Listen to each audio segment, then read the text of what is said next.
Ya, selamat sore teman-teman. Saya ucapkan di hari Selasa 27 Februari 2024.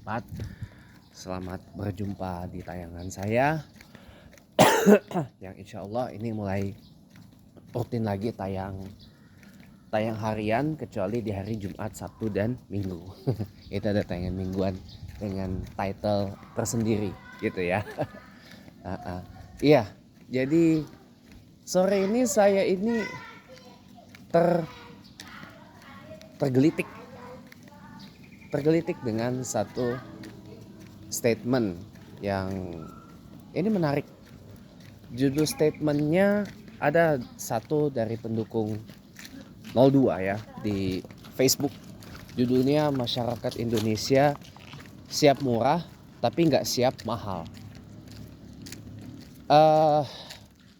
Sebenarnya statementnya tuh cacat secara logika sih. Cacat logika dan cacat secara konstruksi dan kerangka pernyataannya, kalau saya boleh bilang. Ya, namanya juga pendukung Capres Prabowo 02 kan. Sesuai dengan apa yang dikatakan oleh, ironisnya, petinggi pendukung Prabowo Gibran ya, Cawapres nomor 2 yaitu Ridwan Kamil, bahwa pendukungnya Prabowo itu memang rata-rata emang rata-rata blow on semua gitu loh. Iya, bukan tidak siap mahal gitu loh. Tapi maaf ya, saya ngomong apa adanya aja. Kita bicara by data sekarang. Rasio pendapatan per kapita, GDP per kapita, dan juga PPP atau Purchase Power Parity atau kemampuan daya beli masyarakat Indonesia kita tuh masih seberapa? Berapa orang nggak banyak menyimak ini, teman-teman. Orang nggak banyak menyimak data berapa jumlah pendapatan per kapita kita, berapa jumlah kemampuan daya beli kita atau Purchase Power Parity kita. Semua itu datanya ada di, numben san mongkrong mari. Semua itu Karel. Hunting. Jadi kita bicara by data sekarang ya. Datanya ada di IMF, Bank Dunia. IMF itu Dana Moneter Internasional, Bank Dunia, dan data dari PBB, United Nations, Perserikatan Bangsa-Bangsa. Lihat dulu pendapatan per kapita Indonesia itu berapa, kemampuan daya beli kita, purchase power parity kita itu seberapa dulu. Kalau kita bicara pendapatan per kapita Indonesia itu masih di bawah $10.000. Sementara rata-rata pendapatan per kapita dunia itu berkisar antara $12.000 sampai $15.000 Amerika Serikat. Dan pendapatan per kapita masyarakat Indonesia itu masih di bawah rata-rata pendapatan per kapita atau income per kapitanya dari seluruh dunia loh. Jadi jangan mengeluarkan statement yang mengatakan masyarakat Indonesia nggak siap mahal tapi siapnya hanya murah. Lah, kemampuan daya belinya lihat dulu dong, purchase power parity-nya berapa dulu, gitu loh. Ini konten ini harus diedukasi masyarakat kita ini. Jangan seperti yang dikatakan oleh, sayangnya, Profesor Yusril Iza Mahendra ya, dalam statement yang clippingan statement yang dimuat di channel YouTube Total Politik ya.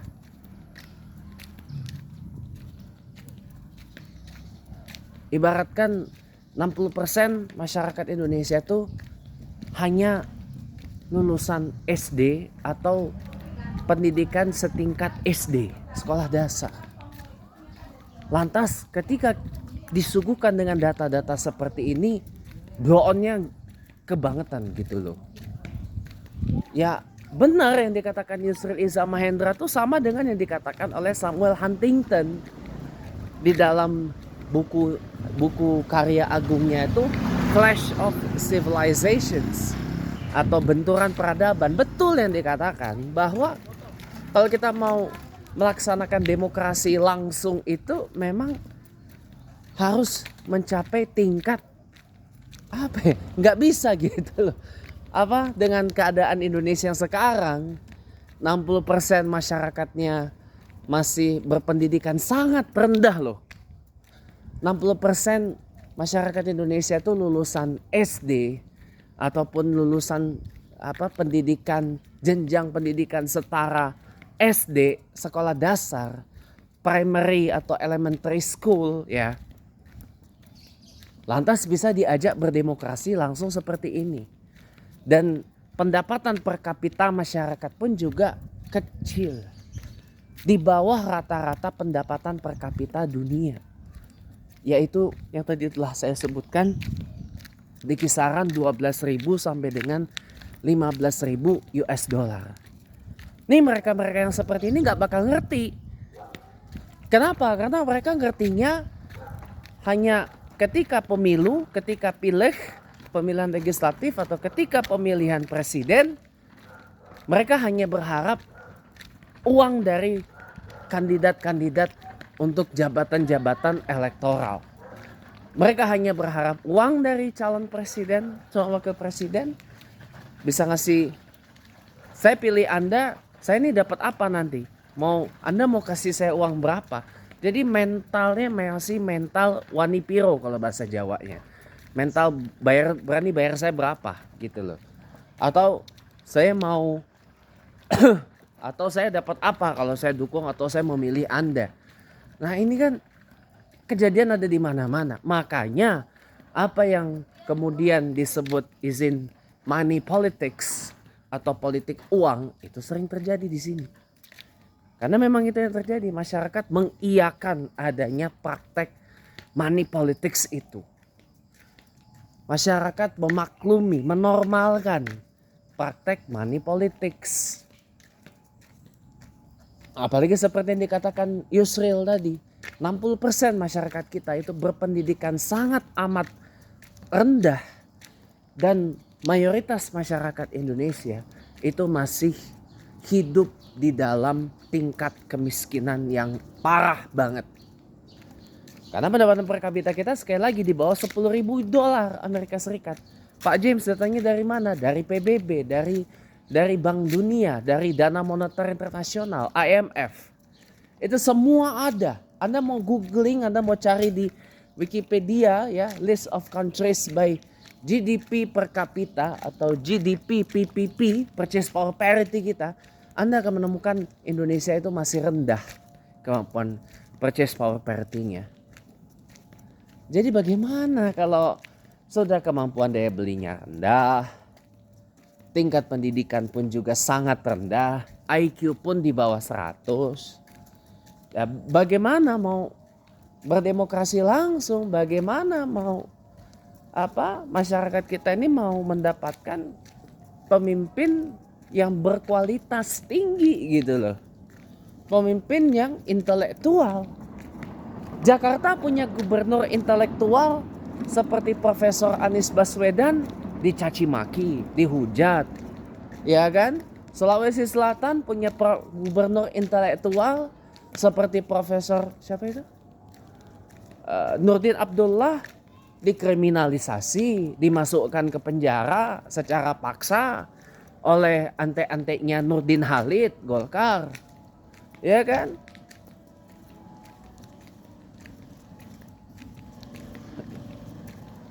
Jadi bagaimana? Gubernur intelektual ditolak masyarakat.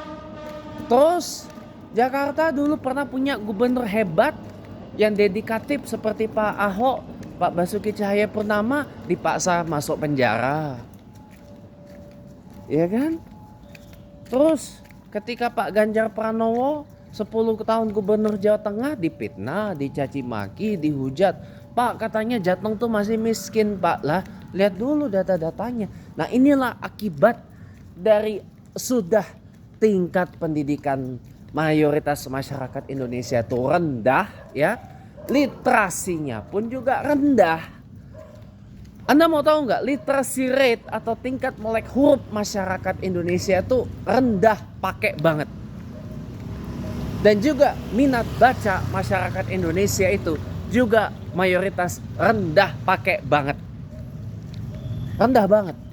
Itu dari satu survei dari 61 negara, Indonesia itu ada di peringkat 62 terbawah. Ini bukan sebuah prestasi, tapi sebuah hal yang memalukan. Minat bacanya nggak ada. Nah, itulah ketika kita menyuguhkan data yang ini data valid, data akurat, data yang sahih gitu ya. Mereka nggak mau terima. Kenapa? Karena bagi mereka ibaratnya berbicara dengan data atau talking with data, talking with accurate sources ya. Itu hanya monopoli oleh mereka-mereka yang kebetulan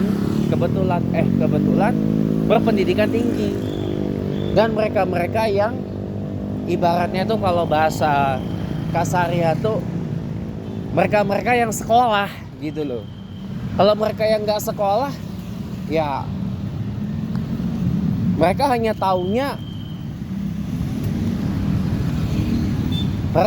taunya apa? Pokoknya setiap ini ada janji realisasikan gitu loh. Nah, ketika ada satu program yang kalau boleh dibilang menjadi magnet masyarakat ya, yaitu makan siang dan susu gratis, terhipnotislah mereka gitu loh. Terhipnotislah mereka, terbiuslah mereka. Ditambah lagi dengan ada bansos, bantuan sosial, terbiuslah sudah. Paket komplit itu. Program angin surga, programnya bukan yang produktif tapi yang agak-agak konsumtif gitu ya. Agak-agak konsumtif ya. Bukan agak-agak konsumtif, sangat amat konsumtif gitu. Program makan gratis, susu gratis, ya kan? Makan gratis, susu gratis. Itu kan program yang luar biasa konsumtifnya dan tidak produktif. Kembali saya kutip dari satu statement di Facebook ya. Kalau dengan pendidikan gratis membuat masyarakat itu menjadi tahu. Tapi dengan makan gratis itu mengubah menjadi tai atau kotoran. Malah muncul sekarang sindiran, satire bahwa masyarakat kita nggak mau dikasih saat program satu keluarga satu sarjana, satu keluarga miskin satu sarjana. Mereka maunya satu keluarga miskin satu jatah makan siang gratis. Ini data terbaru mengatakan anggaran untuk makan siang gratis disiapkan di APBN 2025 dan masing-masing dijatah dapat 15.000 per orang. Dari anggaran yang kalau boleh dibilang anggarannya dahsyat, pakai banget, dengan anggaran total 450 triliun rupiah, tapi dibagi-bagi hanya 15.000 untuk realisasi penuhnya di tahun 2029 hanya 83 juta orang. Anda bayangkan itu? Anda bayangkan coba. Sementara yang ditawarkan calon presiden Pak Ganjar Pranowo, satu keluarga sarjana, satu keluarga miskin, satu sarjana, itu jelas lebih produktif loh. Membangun SDM, sumber daya manusia. Agar kita nggak kayak begini. Tidak seperti yang dikatakan Yusril. Anda tahu nggak? Ini saya kutip dari wali kelas dari Rektor Unsri Universitas Sriwijaya Sumatera Selatan, Profesor Dr. Anis Sagaf ya.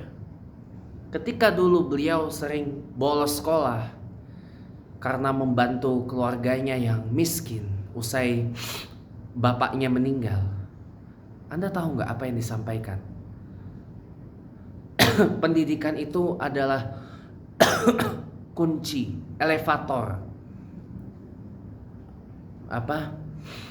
tangga menuju tingkat kehidupan yang lebih baik lagi.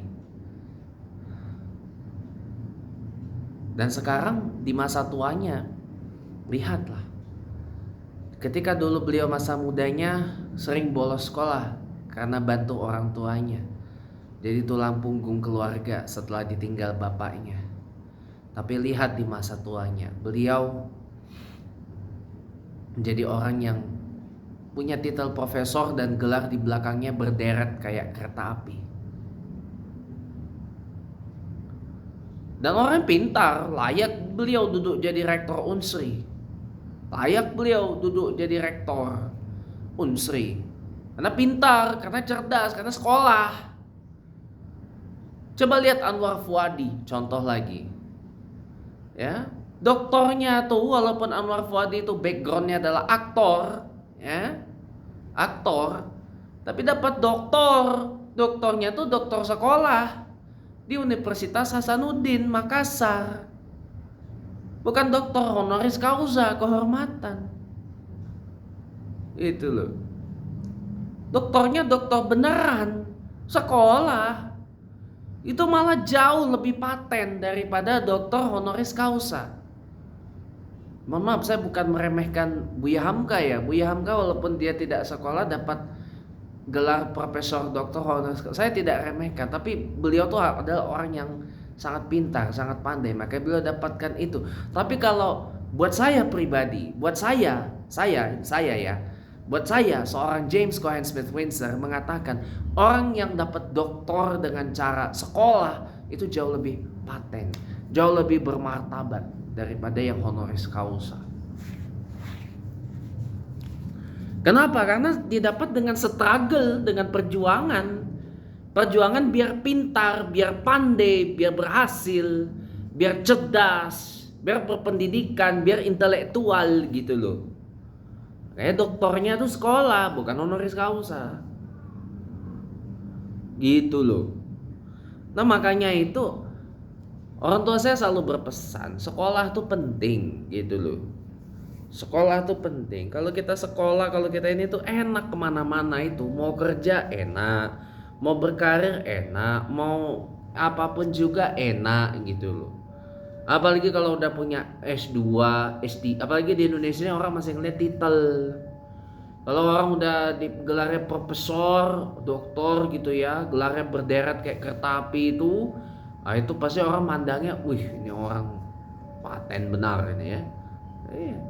Makanya lihat kenapa di tempat saya di Perumahan Bumi Bintaro, Perumahan Pesanggerahan Jakarta Selatan itu banyak yang cenderungnya ke Anies Baswedan. Kenapa? Karena orang memandang Anies itu pintar, cerdas, intelektual. Doktornya tuh sekolah, sampai jauh-jauh ke Amerika sono sekolah. Iya. Sekolah sampai jauh-jauh ke negara orang sono, ke Amerika. Sekolah. Dapat PhD-nya tuh, Doctor of Philosophy. Nah, itu. Sekolah, bermartabat itu. Ya kan? Anwar Fuadi walaupun aktor tapi gelarnya doktor. Sekolah. Doktor sekolah. Coba lihat Habib Said Agil Al-Munawar. Ya. Ustaz Abdul Somad dapat gelar doktor sampai ke luar Indonesia. Sekolah dapat doktornya tuh. Bukan kaleng-kaleng. Orang yang doktornya didapat dengan cara sekolah, ya, bikin disertasi sampai setebal, mungkin lebih tebal dari sampai seukuran sound system yang ada di musola tempat saya sekarang ini, ya, disertasi sampai setebal itu. Sekolah itu lebih bermartabat, lebih paten, lebih teruji, lebih bukan kaleng-kaleng lagi. Iya kan? Iya. Makanya saya ragu sekelas Hotman Paris Hutapea bisa sebodoh itu dukung Prabowo Gibran cuma gara-gara duit, ya berarti dapat doktornya tuh bukan doktor yang bukan didapat dengan cara yang bermartabat mungkin. Mungkin doktornya tuh doktor kaleng-kaleng mungkin. Coba lihat Anies Baswedan, lihat Mahfud MD, dapat gelar doktornya tuh bukan kaleng-kaleng, ya kan? Coba lihat para doktor-doktor yang ada di barisan pendukung Anies Baswedan, Ganjar Pranowo. Itu bukan kaleng-kaleng itu. Ria Asrashid mantan menteri ada di Anies Baswedan. No, bukan kaleng-kaleng itu doktornya. Habib Alwi Shihab dapat doktornya Budi Negara orang pula. Itu bukan kaleng-kaleng berarti. Mantan menteri juga dia. Habib Dr. Alwi Shihab itu bukan kaleng-kaleng. Bukan kaleng-kaleng. Anaknya mantan presiden Profesor B.J. Habibie, Ilham Habibie, doktornya dapat dari negara orang juga. Bukan kaleng-kaleng itu. Sekolah, ya, sekolah. Bukannya nggak sekolah, sekolah. Bukan kaleng-kaleng itu. Orang yang, sekali lagi saya bilang, orang yang dapat doktornya itu dengan sekolah sampai bikin disertasi setebal sound systemnya itu pasti bukan kaleng-kaleng doktornya. Juga bukan karena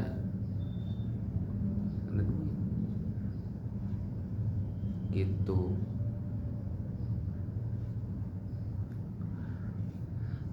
Tapi percuma juga lah. Kalau saya ngomong berkor-kor begini di depan pendukung Prabowo Gibran pun muntah juga saya. Dia akan dimentahin juga. Kenapa? Karena mereka taunya hanya makan gratis. Kembali lagi, saya betulkan apa yang dikatakan Profesor Yusril Iza Mahendra itu. Bagaimana kita bisa melahirkan pemimpin berkualitas kalau 60% masyarakat Indonesia aja kualitasnya rendah, pendidikannya rendah, masih hidup dalam kemiskinan. Udah itu dipelihara pula biar bisa digoblokin, biar bisa ditipu, dibayar uang, dikasih uang 50.000, 100.000, dikasih beras, itu pun belum tentu 5 tahun kejamin maemnya. Di tahun-tahun berikutnya melarat sendiri gitu loh. Biar gak melarat, ikutin nasihat orang tua saya. Apa? Sekolah. Kalau udah sekolah bisa kerja. Ini nasihat orang tua saya yang sayangnya saya gak turutin. Akhirnya saya jadi kayak begini kan. Jadi luntang-lantung saya. Karena saya gak dengar nasihat orang tua saya. Ikutin aja nasihat orang tua saya. Maka sekolah yang tinggi, yang pinter, yang pandai, ya.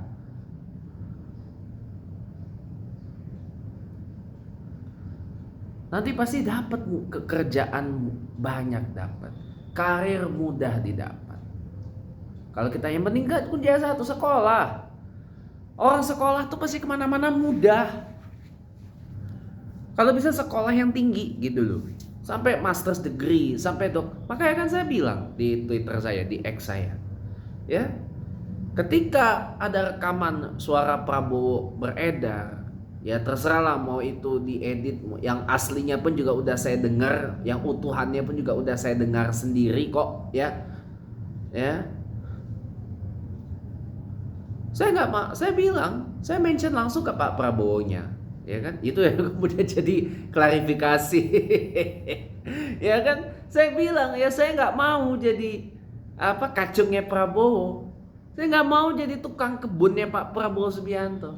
Nggak mau juga saya jadi pembantunya Pak Prabowo Subianto. Kerja di kebun, nggak mau saya.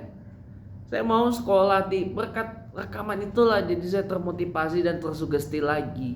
Biar sekolah tinggi sampai S3, sampai doktor, ya kan? Sampai doktor, PhD. Nah, itu. Sampai doktor. Ya, IQ-nya dinaikin lagi 100. Saya kalau dapat uang lagi OTW cabut saya dari Indonesia, sekolah saya. S2 sampai S3 di luar Indonesia. Gak apa-apa saya gak pulang lagi ke Indonesia, karena percuma juga. Udah saya bawa pulang doktor di Indonesia, saya ngomong gak ada yang dengerin juga. Saya ngomong gak ada yang dihargain juga. Ketika saya paparkan data, dimuntahin omongan saya. Ya sudah. Tandanya masyarakat Indonesia kebanyakan nggak butuh dokter, gitu loh. Nggak menghargai orang-orang yang berpendidikan tinggi. Mereka hanya menghargai orang yang ngasih mereka duit. Nah begitu Jokowi ngasih duit, ngasih bansos, nah dihargai, dituhankan. Cuman gara-gara duit gocap 100.000 sampai paling nggak 200.000, beras begini-gini dibagiin cuman satu kali. Itu pun untuk paling cuma berapa bulan bertahan. Habis itu habis. Mau berharap ke Presiden Prabowo misalkan, ngimpi. Yang ada lu malah dibuang begitu aja ke tempat sampah. Ya, lu pada dibuang ke tempat sampah sama Prabowo. Mikir, otak tuh mikir, tahu nggak? Sudah itu apa Jokowi masih inget? Yang ada lu malah dibuang ke tempat sampah sama si Jokowi, tahu nggak lu? Hah? Lu minta-minta ngemis-ngemis sampai lu ke Istana Merdeka, Istana Negara, ngedemo Jokowi. Jokowi bagiin, lu katanya mau bagiin gua bansos lagi lu. Percuma kagak bakal didengar, yang ada lu malah dibantai sama aparat. Lu malah dibantai sama pas pampres. Pegang omongan gua kalau gak percaya. Pegang omongan gua kalau gak percaya. Hah? Gara-gara tweet gua, pihak Gerindra sampai klarifikasi itu rekaman audio itu. Sampai dikasihkan rekaman yang aslinya. Gara-gara tweet dari gua. Yang gua bilang gua gak mau jadi tukang kebunnya Prabowo, jadi pembantunya Prabowo, gak mau gua. Gua mau jadi diplomat, kerja di Kemenlu, Menteri Luar Negeri, di konsulat jenderal, di kedutaan besar, atau di organisasi internasional. Nah, bangga orang tua gua. Itu cita-cita gua, jadi seorang diplomat. Makanya gua harus sekolah sampai S3, sampai doktor, biar jadi duta besar, karir. Ya. Bukan dapat duta besar dari jalur relawan. Itu loh, tahu nggak? Kalau menurut saya orang jadi duta besar dari asal diplomat karir, rankingnya terus naik ya, pangkatnya terus naik, itu jauh lebih paten, jauh lebih terhormat daripada dapat duta besar tapi dari jalur politik, dari jalur relawan. Saya malah lebih respect yang dari jalur diplomat karir loh.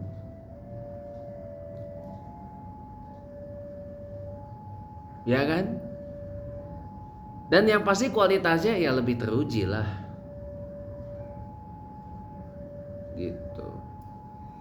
Mereka sekolah nggak? Yo sekolah. Ya sekolahnya sekolah sampai ikut diklat Kemenlu, sampai ikut Diplomatic Training Academy. Wah itu. Orang banyak yang lulusan Akademi Diplomatik Vienna, ada yang lulusan MGIMO Rusia, ada yang lulusan studi diplomatik Oxford. Banyak itu lulusannya. Apalagi yang di mana tadi, di Washington DC ada tuh satu. Pokoknya saya lupa kemarin buka. Gitu itu jauh lebih paten. Makanya ini jujur saya sedih loh ngeliat negara ini.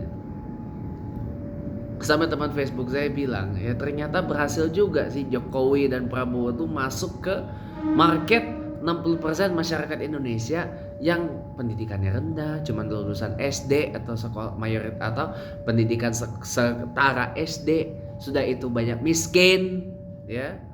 Sudah itu dipelihara pula miskinnya. Sudah itu miskin itu jadi bakat miskin, bakat goblok. Gitu kalau kata guru saya, Dr. Kiai Haji Kamaluddin Ismail, Gus Kamal saya manggilnya. Sekarang beliau mengasuh salah satu pesantren di Wonogiri, Jawa Tengah. Dulu beliau guru agama Islam di SMA Kartika X101 Pesanggrahan Jakarta Selatan. Ya. Bakat miskin, bakat goblok itu yang dipelihara sama ini negara. Makanya gak maju-maju. Ngerti gak? Makanya itu para pemirsa, ini jujur saya sayang banget loh. Cuman gara-gara maem siang gratis, kayak hipnotis, main curang, Apalagi si Hashim Johadikusumo, adiknya Prabowo, mengatakan salah pilih cawapres, Gibran udah pasti KO, mereka main curang, keluarlah program gak jelas, maem siang gratis, cucu gratis. Lu kata kita ini hewan ternak, lu kata kita ini kambing, lu kata kita ini kuda, lu kata kita ini sapi gitu loh, maem rumput, terus minum susu badannya jadi gemuk, terus pas Idul Adha dipotong, dikurbanin gitu. Goblok. Mendingan programnya Ganjar, satu keluarga miskin, satu sarjana. Kalau perlu harusnya ditingkati, satu keluarga miskin, satu doktor. Anggaran 450 triliun bisa untuk sekolahin orang Indonesia gratis sampai S3. Kalau perlu sampai disekolahkan ke luar negeri, dikuliahkan sampai S3, doktor ke luar negeri. Biaya hidupnya tanggung negara. Begitu dia memilih pulang ke Indonesia, disupport biaya untuk pengabdian ilmunya. Kalau perlu dia R&D ya, Research and Development, penelitian dan pengembangan ya, P dan P itu, Litbang itu disupport sama negara. Itu bukan gitu loh. Harusnya itu yang dipikirkan. Tapi percuma juga sih. Masyarakatnya diajak berpikir maju, berpikir berpikir produktif, berpikir ke depan, malah maunya ngantri beras. Sudah ngantri belum tentu dapat juga. Lihat berita-berita ini, antri beras murah, kondisinya nggak karu-karuan guys, cuma demi beras murah. Sekarang ada beras sasetan, itu pun kecil banget. Bahkan anggaran makan siang, makan gratis 15.000 per orang saja dipertanyakan oleh Menteri Kesehatan Profesor Dr. Budi Gunadi Sadikin. Kenyang nggak itu? Nah, yang mempertanyakan tuh orang sekolah cuy, orang intelektual, bukan orang gak sekolah, bukan pembantu, bukan kuli bangunan, bukan tukang bakso, bukan tukang mie ayam, bukan tukang jaga warung yang nanya begituan. Orang sekolah, orang punya pendidikan, doktor, insinyur, orang sekolah loh yang mempertanyakan itu, bukannya orang yang mudah ditipu. Bukannya orang miskin itu tuh yang nanya. Budi Gunadi Sadikin, orang berada cuy. Orang berada. Orang kaya, udah banyak duitnya dia. Dulu pernah jadi bosnya Bank Mandiri kok. Pernah jadi wakil komisaris utama Pertamina kok. Nah, duitnya udah banyak dia. Jabatan udah mentereng. Dari wakil komisaris utama Pertamina jadi Menteri Kesehatan. Dulu bosnya Bank Mandiri. Sebelum diganti Pak Tumilar ya, Roy Tumilar. Nah, sekarang beliau di rootnya Bank BNI ya, BNI Patem. Pak Roy ke Tumilar. Nah itu orang sekolah itu tuh, doktornya tuh sekolah cuy, bukannya kaleng-kaleng. Ijazahnya asli. Nah kayak Jokowi ijazahnya dipertanyakan asli apa kagak tuh. Gibran aja, mohon maaf, kalau diukur, iya elah cuman lulus IPK 2,3 doang cuy. Hampir itu pun alhamdulillah. Beda tipis sama saya, S1 lulus IPK-nya 2,6, hampir 2,7. Mendingan saya daripada Gibran S1-nya, walaupun harus perjuangan 7 tahun cuman untuk S1. Ya enggak? Iya. Dikata Prabowo tuh pendidikannya tinggi. Kagak, cuma lulusan Akmil doang. Kalah sama Anies Baswedan lulusan S3. Ganjar Pranowo S2. Mahfud MD S3, doktor, sekolah dia. Muhaimin Iskandar S2 dia. Sekolah. Kenapa yang pendidikan tinggi lu pada musuhin? Makanya akhirul kalam, saya cuma mau pesan gini aja lah. besok-besok jangan mudah terbuai angin surga, cuy. Kita masuk enggaknya ke surga Allah Subhanahu wa taala itu tergantung amalan. Memilih pemimpin yang berkualitas, yang intelektual, yang beriman, bertakwa, yang pintar, yang cerdas, yang pandai, yang cerdik, yang soleh, ya itu harus dimulai dari masyarakatnya dulu. Kalau masyarakatnya cuman mentalnya masih mental wani piro, ya cuman lu biar gua milih lo nih, lu ngasih gua apaan? Ini dapat bansos terbuai. Padahal itu cuma berapa bulan doang. Habis itu habis lu ngedemo si Jokowi. Yang ada lu dibantai pas pampres. Apalagi ntar kalau Prabowo beneran jadi presiden, lu demo dia. Mana makan gratisnya? Mana bansos buat gua? Oh, lu nggak ngasih sih? Yang ada lu dibantai, diculik, dihilangin, dibunuh sama dia. Mayat lu dikubur di tanah gak bertuan atau enggak dibuang ke laut. Makanya mikir ya. Udah, mungkin ini dulu yang bisa saya sampaikan. Maaf kalau sangat keras ya. Ini tujuan saya adalah untuk mendidik agar Indonesia ini kedepannya memiliki masyarakat yang berdaya kritis, yang produktif, dan tidak lagi mudah terbuai dengan janji-janji surga yang ternyata harapan palsu. Sampai jumpa di tayangan saya yang lain.